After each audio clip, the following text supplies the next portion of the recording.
Hello, hello, hello. My name is Felix, and I'm with the venerable Roy. And we're here today to have a chat with you about your Ledger products. We're both here from Ledger, and if you guys have any questions, I'd love for you guys to pop them in the chat. We'll try to get to answering them and try to go from there. I think what I always mention, it's been a couple weeks for myself since I've been online, but the main things I always mention are, please guys, never give out your recovery phrase. It is the thing that you would want to keep secret. It's the thing that gives you access to be able to manage your assets. And please don't sign any transactions you don't trust. It is going to be another vector with which someone can potentially use your assets. So those are normally the two main things that I go through. And we'll get to the questions.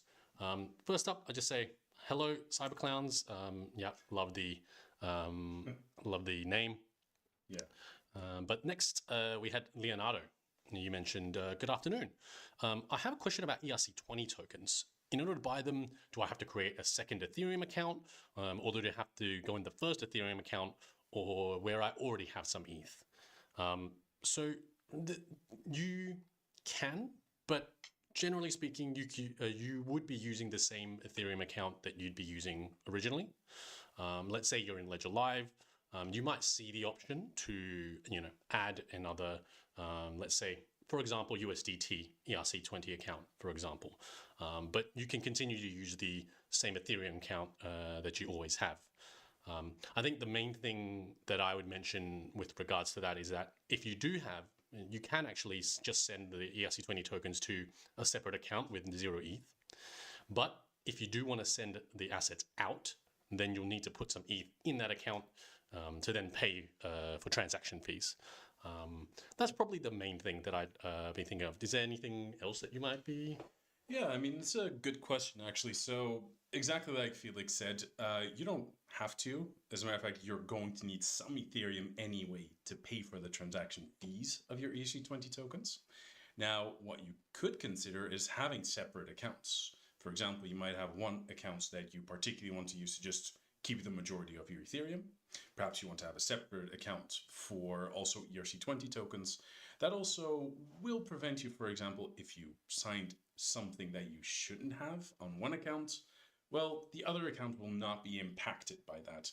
So there can be some benefits, but do you need to? No, it's really up to you. I think that's what I really enjoy about talking to people in terms of like setting up their accounts, right? Because like there's just so many ways you can do it. What do you hold like as really important? Is security the most important? And then you can make it really hard to do everything for yourself, or do you just want it to be really simple and you just have one account? So it's definitely so much to talk about there. It's such an interesting topic. Yeah, absolutely. Exactly. What I personally always like is, those coins or tokens, I should say, which you do want to use, for example, for swaps or maybe for lending, stuff like that.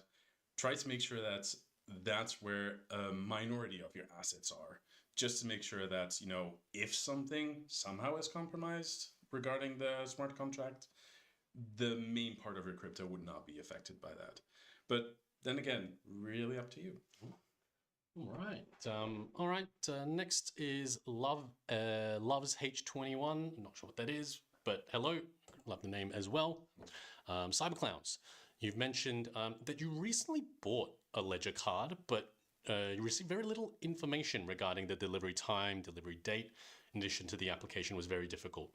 Why is this so? It's the CL card. Yes. I don't know that. I'm not sure if there would be anything about why it's so difficult in particular. I would generally expect, my personal shot in the dark would be like KYC, is its own beast in and of itself. What do you have any additional?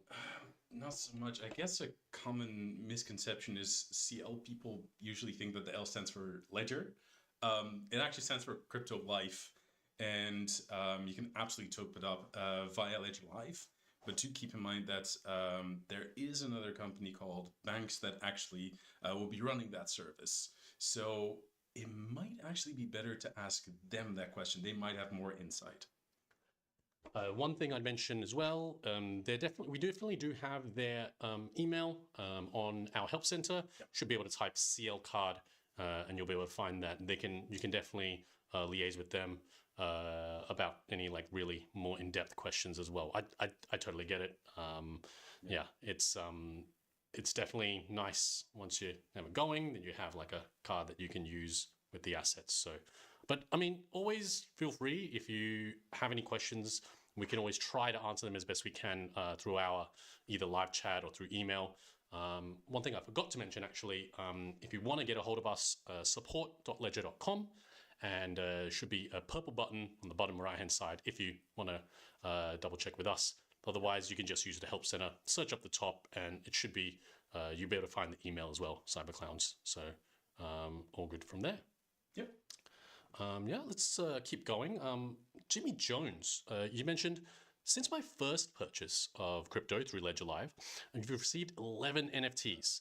Quick research suggested that I do not interact with them. Exactly. Yeah. Are they all scams, or can I research where they came from? I don't know. I like researching where they came from, but yes, you pretty much hit the nail on the head that they are pretty much all scams. I mean, there might be at some point you would have interacted with a protocol that might have airdropped something, but it's exceedingly rare. And generally speaking, just to never touch them.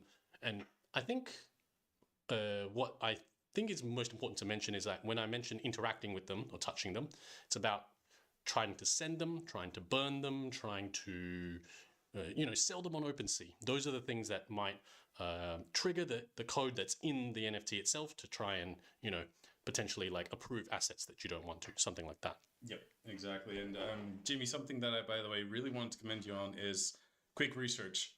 Excellent. Always do your own research. And yeah, that's great. I'm imagining this might be through Polygon. I know that that's a blockchain that tends to be used more for this kind of stuff.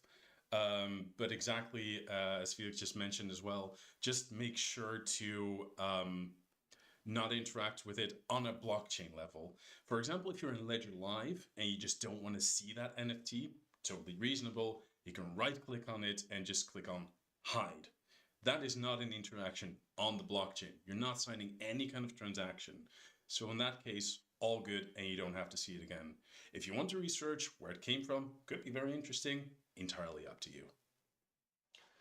All right. And yeah, I think you just mentioned exactly what I was going to say there as well. Oh, sorry. No. I mean, so that's perfect. Next up, yeah, Love. You're a new user of Ledger and just transferred some funds for the first time watching the YouTube videos. So thank you for watching. We just want to make sure you guys are safe. But you have a question around staking. Are our funds safe if we stake funds like Bitcoin, Ethereum, XRP, Solana? And I think it's important to note that each asset may or may not be able to be staked. Staking is a very specific term, but in general, earning yield on your assets, and the differences in those assets also change where the security, not the security flaws, but like where the concerns about your security will lie. So, for example, if I had Ethereum and I was staking it, but instead I was just depositing it into a smart contract, and that contract was earning interest, that means that the risk would then lie if the protocol failed, then I potentially would lose the assets. For example, Bitcoin, there is no specific staking mechanism in Bitcoin specifically. If you're lending out Bitcoin, for example, you might earn a yield, but in the same way, if that protocol potentially goes out of business, it might be something that would potentially put your funds at risk. There definitely are native staking potential, ways to stake natively. So things like Solana would have a way that you can earn a yield in Solana. Ethereum has one as well, or you might have heard of something like Lido, which is a way that you can get a token that represents your stake. And then Lido would be the one that deals with all the infrastructure of staking as well. I think another way to find out more, definitely check out the Help Center if you have any questions, and then come to us as well about anything. But I would say, as a general rule, and most of the time your funds are going to be safe, but it's all about making sure you understand what the protocol is that you're interacting with and things like that as well. It's probably the main point that I'd think about. Yeah, pretty spot on indeed. So just keep in mind that some crypto can be staked, some crypto cannot be staked. Bitcoin, great example of a crypto that cannot actually be staked. Are there ways to interest yield with it? There are, but most likely it's going to be in a way where you would not have custody of your Bitcoin. So for example, some kind of interest yielding place that would give you a little bit of interest because you've given kind of your Bitcoin to them. So there are definitely other cryptocurrencies that have staking as a native part of how it works. So there we indeed are looking at Solana, Ethereum has it, Atom has it, and quite a few others. So this is really a part where it's good to really look into how a particular cryptocurrency works. And now if there are any particular cryptos that you're wondering about, don't hesitate to ask us. Staking is actually one of my favorite topics, so please don't hesitate. All right. Yep, love, of course, using Ledger Live. Yeah, and most of it, yeah, is should be, you'll be able to find a lot of those options. One thing I'll just mention on the tail end, just to check the Discover section as well. Definitely something that has a lot of things, but it takes time because there's a lot. So 100%. The other thing, so you got CyberClowns, you mentioned, yep. I had already found out that it is an external party that manages your card. Anyway, thanks for the response. Thank you for the question. Yes, it is cool that I can pay in places that do not accept crypto. I think this is the real big product market fit, in my opinion, that's to come. So absolutely. once that is solved, and I don't know, the moon is the dream, right? Yeah, the part that I just really love about it is, we're always talking about adoption, and this is a way where it's like, well, actually, every single place can adopt it because I'm using this particular card. It's beautiful. All right. This one is seems a bit more of an in-depth question. I like this one about UNUSSEDLEO. I think I have seen it, and I've pre-read your question on CMC. I've seen it on CMC before. I see Leo token in the GitHub page Dan linked us some days ago to see the coins that are supported in Ledger. Leo token in the GitHub page is the same contract as on CoinMarketCap, so I assume they are the same token, but I can't find it in the buy section in Ledger Live. Yeah. So it's definitely when...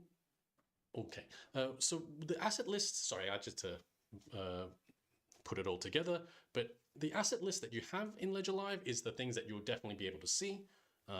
We wouldn't be the ones necessarily to be able to sell you those assets, right? And so we rely on potentially third parties. Yep. And some of those third parties may not have that service or be able to find that pair to give you the particular asset. But if I remember correctly, that is an ERC20 token, or at least definitely on an EVM chain. Yep. And so if it were me that was trying to get the asset, what I would do is I would go onto a decentralized exchange. You can definitely find one in the Discover section and potentially even in our swap section as well. Yep. And you can actually swap, let's say, USDT, USDC, or something like that, and you can swap it for that asset. And that's probably the quickest way if you're not seeing it in the buy section.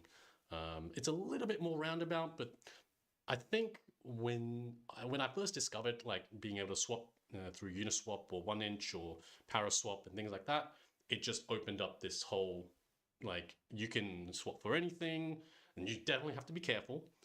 But yeah, it opens up a whole new world of what you can buy or sell and swap for and things like that. So definitely what I would normally edge towards as well. Yeah, likewise. The first thing that also came into my mind was within the Ledger Live Discover section, we have 1inch, we have Paraswap. Those are indeed two decentralized exchanges. And since indeed there's an ERC20 variant of Leo, that sounds like it should be possible. Definitely what I would generally say would be the easiest. So yeah, give it a try. But yeah, let us know if there's anything that you might run into. All right. Cyberclowns, what's the safest way to store 24 words? Do we offer solutions or products for this? So now, I think it always depends on what. Let me actually just start by saying probably the easiest option is we definitely sell on our homepage. We've got CryptoZeus, the Crypto Tag. I can never remember the names, but they're definitely in our accessory section, right? And you can always just store your recovery phrase on a piece of metal, and that way it's protected against all the other elements. Do you have a preferred one yourself, or? So I personally do quite like the CryptoTag Zeus. So the other ones we have is Crypto Steel Capsule, the Bill Fodel, and I believe we had another one, but I have forgotten the name of that one. Yeah. But yeah, steel backups, in my personal opinion, are the way to go. Because let's say worst case scenario, obviously we hope that never happens to anyone, but there's a huge flooding in your house and your recovery phrase that you had on a piece of paper, well, not exactly waterproof or fireproof for that matter. So these steel backups can really help save your crypto in those cases. Now, what you could also look into, it is more advanced, and you need to make sure that you do this 100% correctly. What you could look into as well is create a system where you need two parts of your recovery phrase out of the three to be able to regain your whole recovery phrase. Now, how you could do that, for example, is you would have 3 separate sheets, and on each you would write 16 words, and you would do it in such a way where if you have 2 pieces, well, you have the whole 24 words. If you have 1 piece, that's not enough. It's only 16. So that's a way that you could do it, but I would really, really recommend diving into how to do that properly, because if you accidentally forgot a word somewhere, well, it's not going to work. But that is something you could consider. Another thing that I, by the way, personally really like, passphrase. Yes. So a passphrase is a 25th word of your own choosing that you could add for that as well. We have documentation on how this works. I would highly, highly recommend looking into that.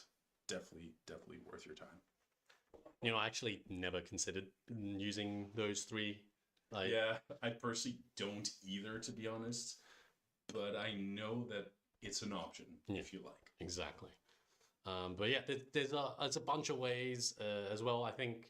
So definitely look into a bunch of solutions. And yeah, I mean, always hit us up as well if you need any thoughts about what you might want to do. We can always try and help if you need. But yeah, thank you, Love. Thank you, Cyberclowns, for the questions. Lee Little, I can see you mentioned that you're getting battery error messages on your ledger. If that's the case, generally, you can either try to get a hold of us. If you have tried the troubleshooting steps in the help center, it could even be something you can just have the device be replaced straight away. So definitely double check on the help center, because there have been situations where I have helped a customer by updating the firmware. So it's definitely something to consider. You mentioned it's fully charged. I have tried with customers to charge it for an extended period of time, even if it is already showing as charged, as potentially having helped the issue as well. So definitely check it out. But we're always here, and especially being that it is potentially a hardware issue, we can definitely look at what we can do in terms of replacements. But yeah. Yep, absolutely. Next question, Cyberclowns. You wanted to add BitTorrent token. You saw that 3 option. You saw that there are 3 options for weeks. Is it because BitTorrent token runs on different networks, or why do you get 3 options? Yeah. Oh, sorry. No. That would be. So that's actually a really, really good question. So there are actually a few different options, because the BitTorrent token actually exists on some different chains. So, for example, I've just taken a quick look myself to kind of see what it looks like, and I immediately noticed that there's the which I believe is the original one is the token on Tron, but it also does, for example, exist on the Binance Smart Chain as well. So it is kind of a question of which chain do you want to use? If you're already using Tron, then obviously you would send it to another Tron address, and from there you could manage it. Yeah, I think a lot of people like to flock to the network that has like the cheapest fees. I think I mean, it's of course I think where the majority of people would want to be. But yeah, definitely just you can have a look, or generally have a look at block explorers and just double check what the fees are like, and you can kind of think about it from there. Yep. But yeah. Thanks again, Cyberclowns, Leonardo as well, and Lee Little. Yeah, again, if you guys have any more questions, please keep on going. We should be here for another like 40-ish minutes, just depending. I mean, if you guys, I'm sure guys always have questions, but I mean, if guys are feeling a little shy today, we'll always cut it off as well. Since we're just about halfway, I think I'll just reiterate, guys, never, share your 24 words, never signing transactions you don't trust. So always double check transactions. And I think one of the big things I think I really always like to get into is like the idea of actually checking the addresses that you're signing to from. You may not necessarily be able to check the hash that you're signing when you're blind signing necessarily, but those things are the basis of your security, right? Because even so, if you look on your screen and you're sending one place and the address on your ledger is different, that should be ringing alarm bells. You should stop everything immediately and you should focus on like how that could be the case. A lot of the times it could be some kind of a malware, for example. That is definitely something to consider. I think that's probably like that screen on the device is the thing that keeps you safe, right? Yeah. I think it's wildly important, and I'm not sure. It definitely gets mentioned enough, but I don't know. Maybe it doesn't get mentioned enough for everyone to hear. I'm not sure. Yeah. Yeah, no, I do agree there. Verifying your receiving address with your Ledger device is so crucial. That way you can prevent what is technically called a man-in-the-middle attack. It will be where, for example, your computer might be compromised. Keep in mind your computer's connected to the internet. That means someone could potentially hack it. We hope it never happens to you, but it's possible. Now, that's also why whatever is displayed on your computer screen should not be trusted. Instead, you should always trust what is shown on your Ledger device, because your Ledger device actually portrays the address that actually belongs to your recovery phrase. That is not manipulatable. So I would recommend always verifying your address. Another thing that I personally like to recommend, if you're going to make a really large transaction, try a small amount first, make sure everything goes okay, and then send the larger amount after. All right. Cyberclowns are coming in clutch with all the questions, loving it. You've got, does it still make sense to mine at home if you have 6 solar panels on your roof? Not sure I'd be the best person to answer that one, or us in general, but I mean, it's about just checking the numbers, right? I would imagine. But the specific question you have here, does Ledger offer mining hardware? We do not. One thing that I would mention as well is that because the ledgers are designed in such a way that they wouldn't be suitable for receiving mining proceeds. Absolutely. So just if you have, normally we just suggest batching those transactions. But yeah, it's not really something that we would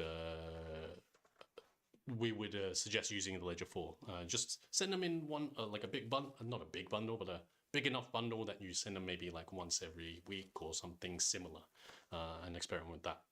But you do mention that you used to mine Bitcoin on your laptop in 2010. Man. That's a Yeah, that's an OG, all right. So yeah, I mean, you're probably richer than all of us combined, right? I don't know, but I think yeah, that's a while back. I Yeah, I mean, Bitcoin only started to exist since 2009, so very, very early. Cool to see. Naturally, unfortunately, nowadays, you can definitely not mine with your laptop for Bitcoin at least. So you mentioned, does it still make sense to mine? Now, keep in mind, that's not our expertise. And as Felix correctly mentioned, never send it directly to your Ledger device. You could send it to another wallet first. And then once you've gathered enough, indeed, you can send it.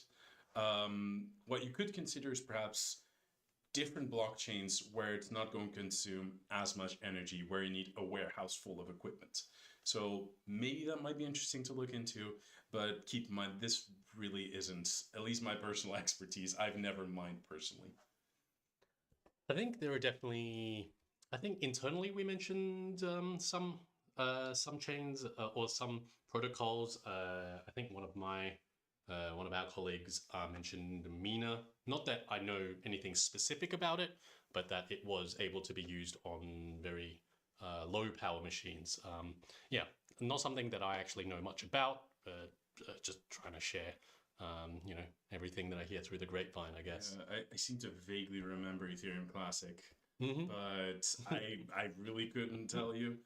This is just something I've heard before, and I really couldn't attest to it. So that is not advice.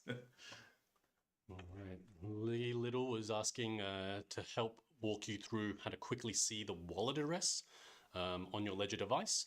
What I might do, I'll quickly look it up, but you should be able to jump onto our help center, so support.ledger.com. There should actually be like a full video on that by one of our colleagues who also streams as well. Essentially, if I'll try to go through it in Ledger Live through my head. It'll be you open up Ledger Live. On the left hand side, you'll have receive. You'll click receive, and then you can select the account you want to receive to. So let's say it's a Bitcoin account. You select the account you want to receive, and then you'll want to connect your device, open the application, and then basically Ledger Live will ask the device to be, hey, I want to get the address or the next address depending on the asset. And then it'll show the asset not only on the screen, but also on the Ledger device itself. You can compare them, can make sure they're correct. And then once you confirm it, you'll be all set from there. But yeah, I know I probably went through that a bit quick if you're following along. So definitely check out the help center as well, because yes, definitely something you can do, but it wouldn't be something you do, what is the word? Only on the Ledger device by itself. But yes. Yep, exactly. So the main takeaway is really just in Ledger Live, click on receive, and from there, it should actually help you along the path. All right. Next one, Cyber Clowns. You're used to mine crypto on your laptop, and your laptop is dead by mining crypto. So Very intensive. peace, yeah. Good job. I'm hoping you're living off the proceeds. Mr. Shepherd. That's an interesting name. I like it. The Ledger Desktop app doesn't work with the M1 chip. Can you explain how you can let it work? My understanding was we have. It should work now. Yeah. Yep. So that used to be the case, correct? So a workaround that we had back in the day was install Rosetta and it should work. So the reasoning behind that was Ledger Live basically didn't work on something called an ARM-based processor. However, we've changed that. That should actually be working. So normally you should be able to install Ledger Live. Make sure to have the latest version, however, because with an older version, you're still going to run into this problem. With the latest, it should work as intended. If for any reason it doesn't work, don't hesitate to try and install Rosetta on your computer, and from there it should still be okay. Yeah, I was definitely remembering that we have colleagues that, have their own laptops with M1. So yeah. Yep. But should be working. Yeah, let us know again. I think I've mentioned it a bunch of times now, but support.ledger.com will always be here trying to help you guys out if you need. 77, what's up? You mentioned you're staking with ADA. Mm-hmm. And you've noticed that you started to receive less rewards than normal. Why is that? It was steadily increasing from the start. So I would imagine, generally speaking, when you're staking, it'll be about like how many other people are going to be receiving rewards, just in general, not even specifically with ADA. So that would be my first instinct, just to see, oh, is everyone, are there going to be a lot more stakers? Is there a change to to what's happening, that kind of thing? Yep. So that's mainly what I'd be thinking about, right? Like, yeah. That's also my first instinct. So keep in mind that the percentage yield that you'll get is not actually something that's set all throughout time. It's actually a variable, and it basically depends on how many participants you have in the network. The more people are staking, well, the more rewards need to be split amongst people. So that can be a factor. Another factor, it can actually have to do with which staking pool you're using. Perhaps your staking pool used to take a certain percent commission. Let's imagine it was 2%. And maybe they just changed that last week to 4%. Of course, that means they'll be taking a bigger cut from what you would be getting. So it can actually be a few different factors there. So I couldn't guarantee you on what it is, but it would have to do with either the staking pool or the blockchain as a whole. All right, Leonardo, did you have a question about the buy section in particular? When buying with Transact, when the Transact page opens, I have to choose the payment method. And when I click on SAPER, it appears writing instant transfer. There isn't a box to choose with only SAPER bank transfer. I might have to read that again. Does it mean it isn't possible to buy with them with regular bank transfer, but only instant transfer? Choose, and there isn't a box to choose with only SAPER bank transfer. Being that, you know, Transact is a third party to us, that would be my best guess as well, and that they might not support it. They probably wouldn't show, would only show things that they'd be supporting. I can't remember. I don't think I bought off Transact when I used the buy feature last time, so I can't go from my memory. But yeah, that would be my expectation. I think definitely something that you can have a chat with them just to double check. If you don't want, especially you're putting down money, you want to make sure, you can always get a hold of them to double check what do you guys support, especially through Ledger Live, just to make sure you guys you're all set as well. So that will probably be my best suggestion there. I think you can actually choose as well your payment method when you're within Ledger Live as well, before you go into the actual page with that Transact opens in particular. So that would be probably my main thought there, just to double check with Transact, and then, but that does sound like it's the case that they would only support only instant transfer, but just by what you've mentioned in particular. Yeah, I personally not use Transact either, so unfortunately I couldn't tell you exactly. What I am imagining perhaps, since instant transfers, which are becoming adopted more and more by banks, just hands them the money a lot quicker, also means that the amount of crypto that you'll be buying is more in line, and that there's not suddenly a huge market movement. So I imagine it has to do with that. But don't hesitate to reach out to us. We would always be happy to take a closer look into it. All right.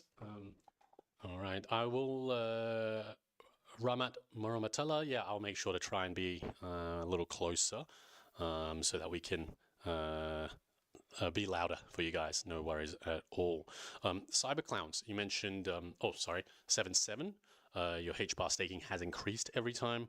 But yeah, I think we did mention probably going to be a range of things there. So you're not silly at all.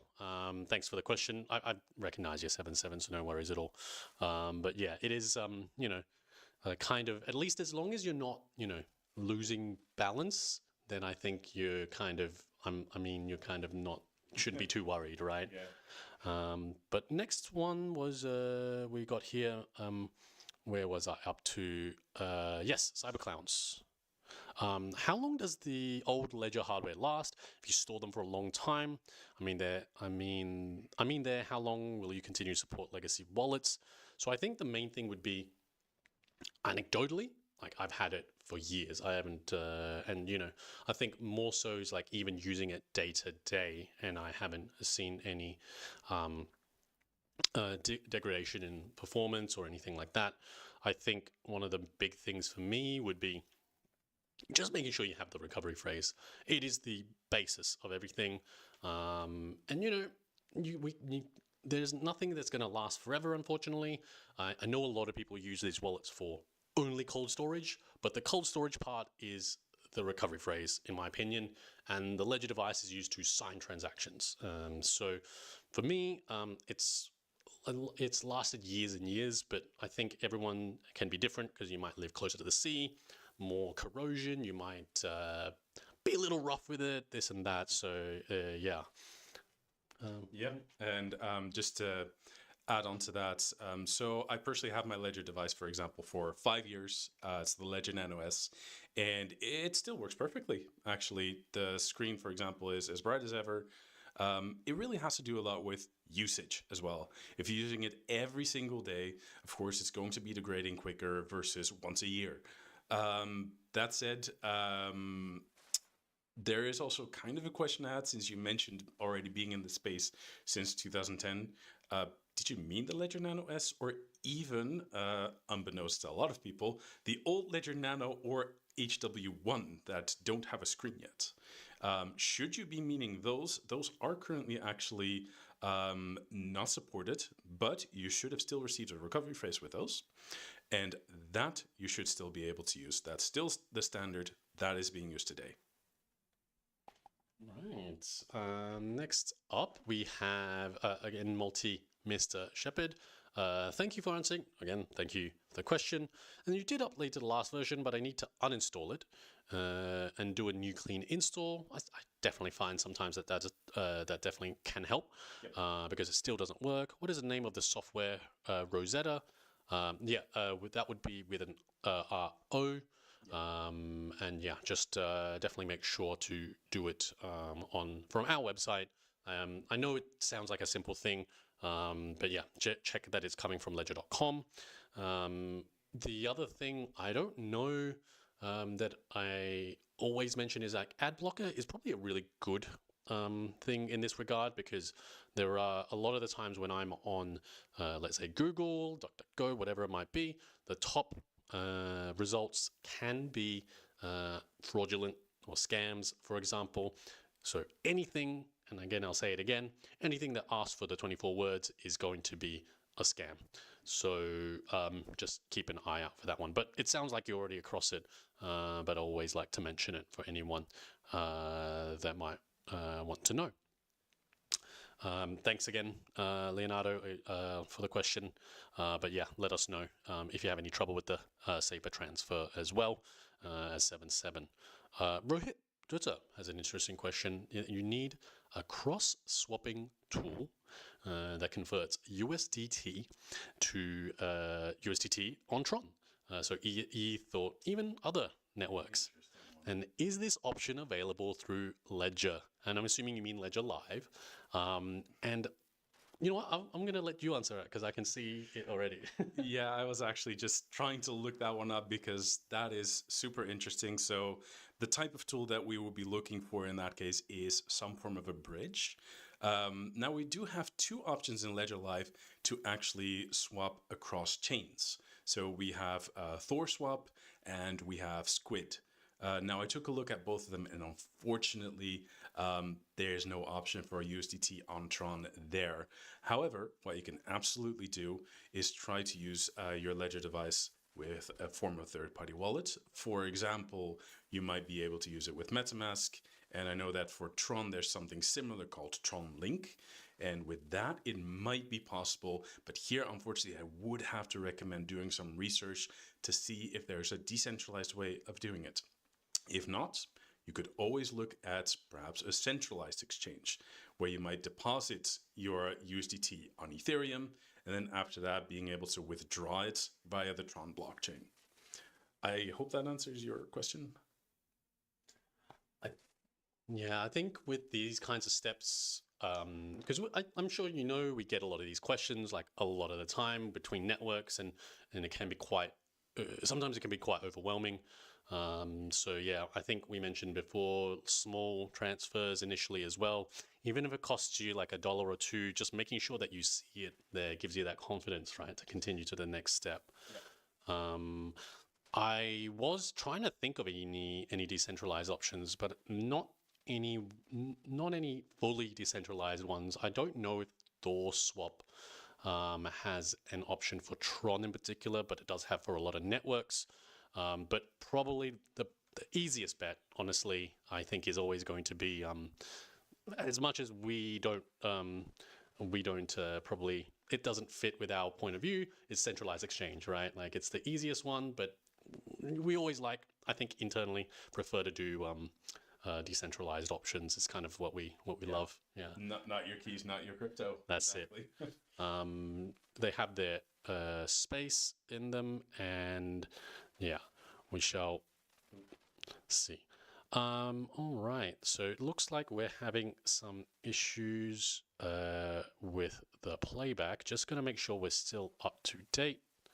If you guys bear with us a minute, sorry about that.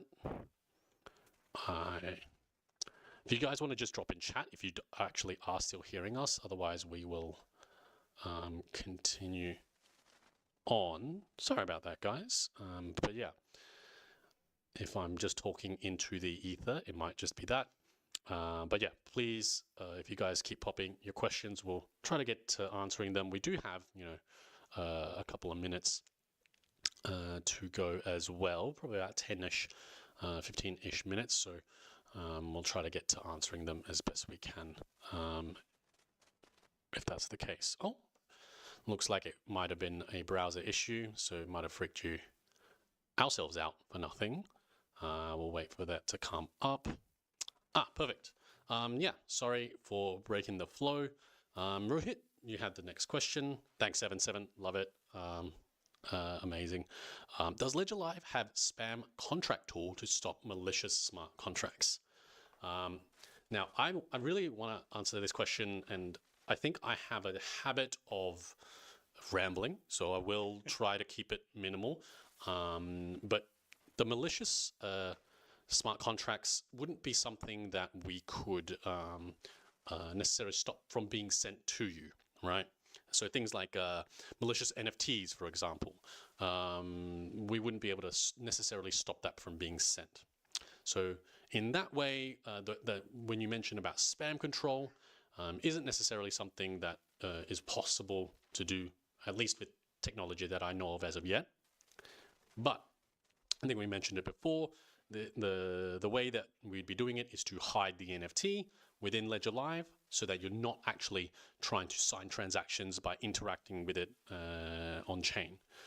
That's the main thing that we'd always recommend. But yeah, unfortunately, no way to do that. Because why would that be? Because probably by design of this, at least I know by design of the system, your addresses are public on chain. So anyone can just look up your address and then just send you something. So it isn't really necessarily something that Ledger Live or any wallet would be able to stop at all.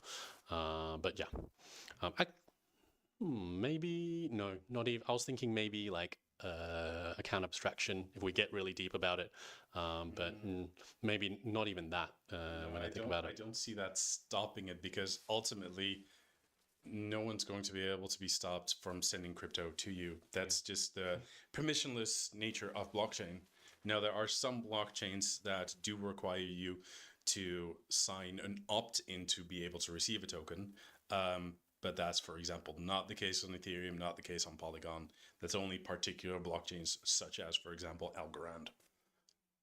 By the way, Rohit, there was something I wanted to come back to you too. So regarding being able to transfer USDT on Ethereum and send it to Tron, a potential decentralized option might be Rango Exchange. So that might be able to work. Perfect. All right. Next up, 77. Thanks again. Space Runner 28. Sir, very formal. Thank you. Loving that. Rechecking the seed phrase, recovery phrase, or mnemonic, I always like to mention all of them, through the Ledger app regularly. Does it pose a risk of a leak or something.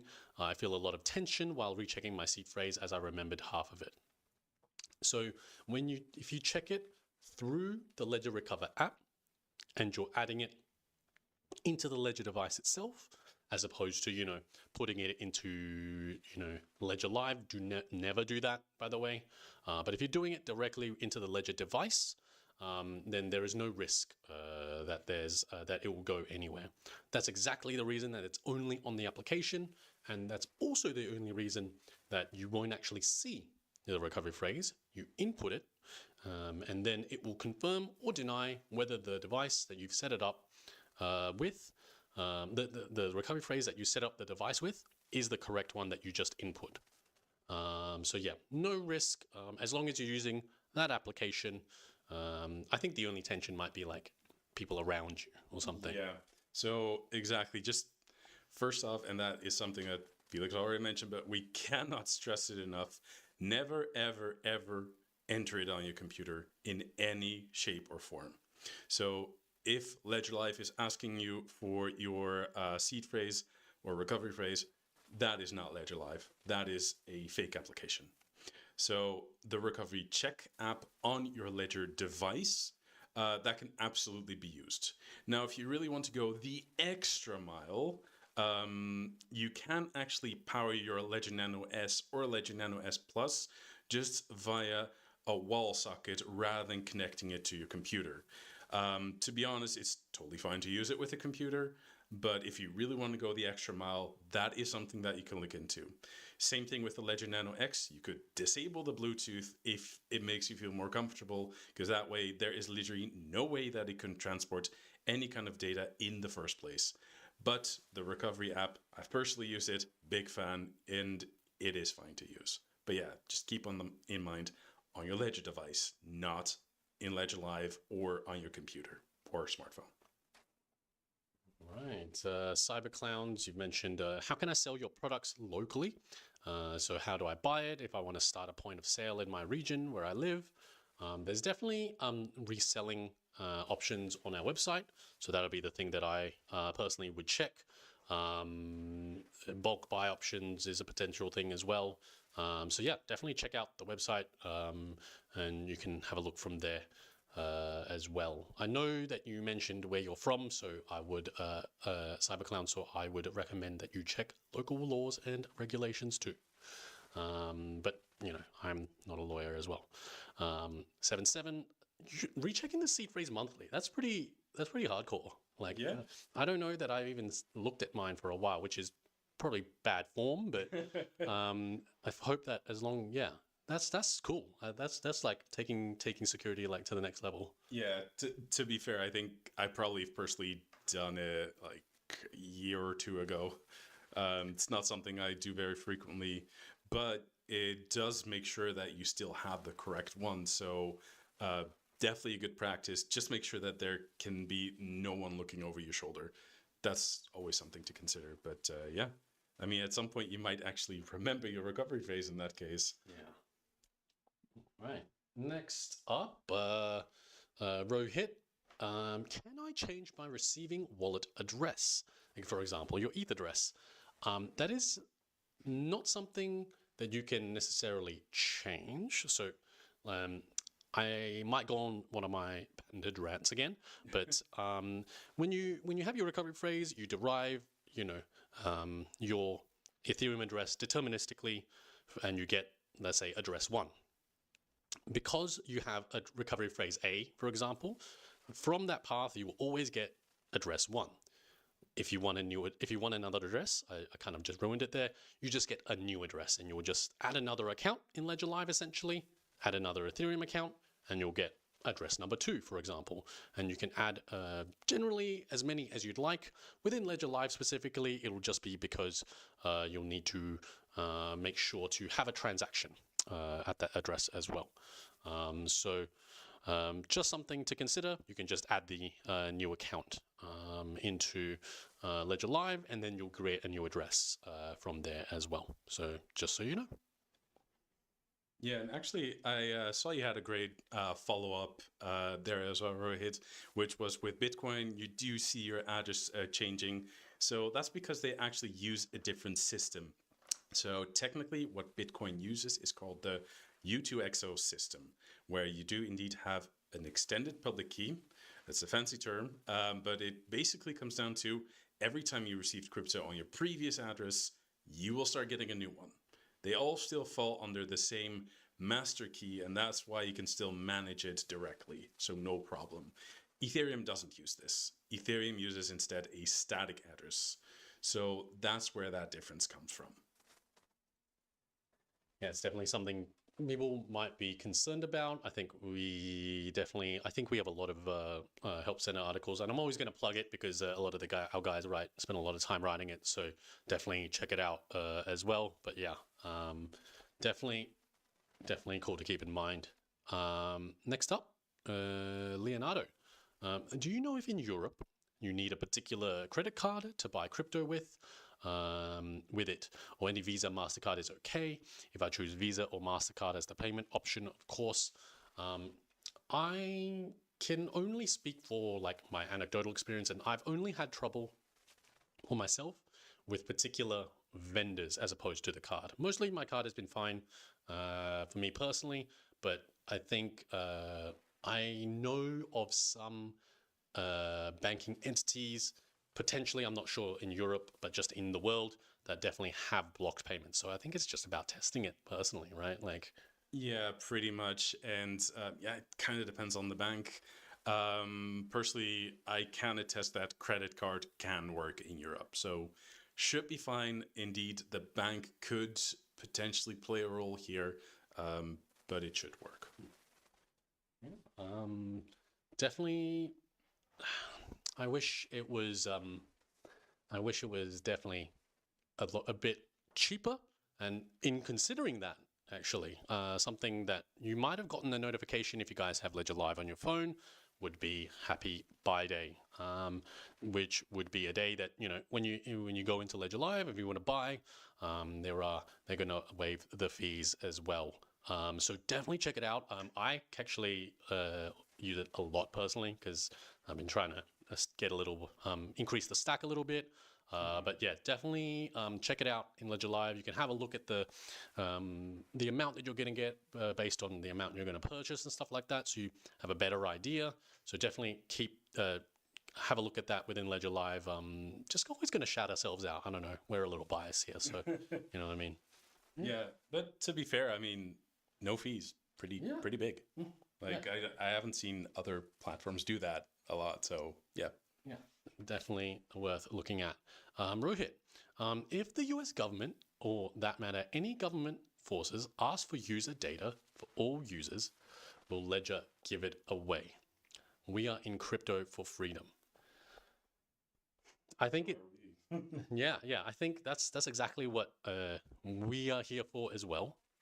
So, I mean, if I can't. I think generally with this kind of question, you are better served jumping onto our website. The FAQ definitely answers that very specifically because you know, I'm if it was up to me, you know, you're gonna have to, like, if you're coming for my data, you're gonna come pry it from my cold dead fingers. But you know, just check the FAQ. They definitely will answer that very specifically. I mean, yeah, I think I answered this question also recently, and it's not really like something like what would happen in that scenario. It's just we can always answer it as best we can, and then other than that, you know, it's something that I don't think has even happened before. Like I mean, it's definitely not my area of expertise. I can't say that we haven't faced that before, no matter which company I've worked for. And we are, of course, situated in Europe, where we do have GDPR protecting data of users as well. But again, it's not my exact area of expertise. I wish I could give a more complete answer, but I do have to leave it there, I'm afraid. Also, one thing, let's just mention, we don't have your like private keys or anything like that. Absolutely, we have zero access to your crypto. Let's make that very clear. So, I mean, I don't know, like, yeah, we just can't give something we don't have. So that's the other thing. To add to that, like a question that we sometimes get is, can Ledger block me from accessing my crypto? Anything like that? Can they freeze it? Can they touch it? No. We have no access, and that's the beauty of what we're actually offering. It's self-custody. It's the equivalent of having money under your mattress. We cannot touch it. It's as simple as that. All right. Next, Sushi Cool. I hope updating Ledger firmware or updating any installed app within Ledger Live does not leak the seed phrase in any way. I can confirm that it does not leak the seed phrase in any way at all, indeed. So stay cool, Sushi Cool, or Sush Cool.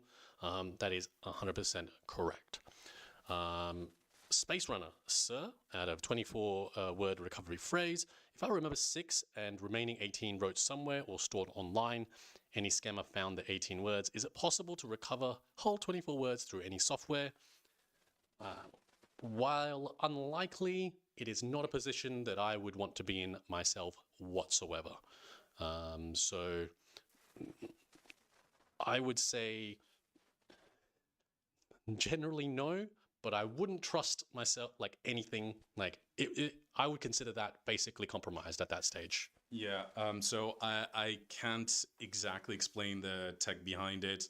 I don't know the exact details there, but what I do know is that it would make brute forcing it potentially a whole lot easier. So absolutely don't do that. None of the words should ever be on a computer, smartphone, or anything. The only place where you should have it is physically. It should never have been in front of your webcam either. And yeah, make sure that you only enter it into a legitimate Ledger device, not Ledger Live, Ledger device. Definitely, yeah. Even if they have 18, like it's coming from like me thinking like in a programmatic way, how many hundreds of thousands, and that's a very small number to compute in a brute force way. So yeah, what I would be wanting to make sure to transfer those funds out to a new recovery phrase that you generate on the Ledger device, and it's never been on anything but the Ledger device, as Roy mentioned. So. Yep. Yeah. And as we continue, hello to Sweet and Sour, and thank you, Sush Cool, for the question. Always love to answer them. But we should be just about wrapping up now, guys. Just a last call for any questions, if you have anything like that. I say it normally like at least 3 times. Again, never give out your 24 words. Never sign any transactions, especially if you're really sketched out by the website. Don't trust, verify. So double check everything if you need to, send small amounts if you need to, everything like that as well. Yep, Sweet and Sour, clocking the question here. You know how the Ledger Nano X displays the coins folders on the screen? So I'm assuming that would mean the applications. My question is, after I update the hardware wallet, the display coins disappear. So what that would infer, I would infer from that is that it might have been a particularly large update, or even not. The applications I kind of describe as ways for the Ledger device to understand what's happening on the blockchain. So all you have to do is go into Ledger Live and you can install those applications again. They don't actually hold any of your personal data specifically. These applications are just ways for the device to be like, okay, this is how I'm going to access Bitcoin or how I'm going to access Ethereum. So no worries about that. Just reinstall the applications and you'll be set from there as well. That's probably about it. I know I did the last call of questions and we can call it there. Steven Singer, is any government able to access your ledger? No. We just don't have access to something we don't have, just by the way. So I'll just flat out say, does any government have access? No. So I hope that wasn't too abrupt. But yeah, we just don't have access to that at all. So yeah. Love this session today, guys. Lots of really cool questions. Had our honored guest here today.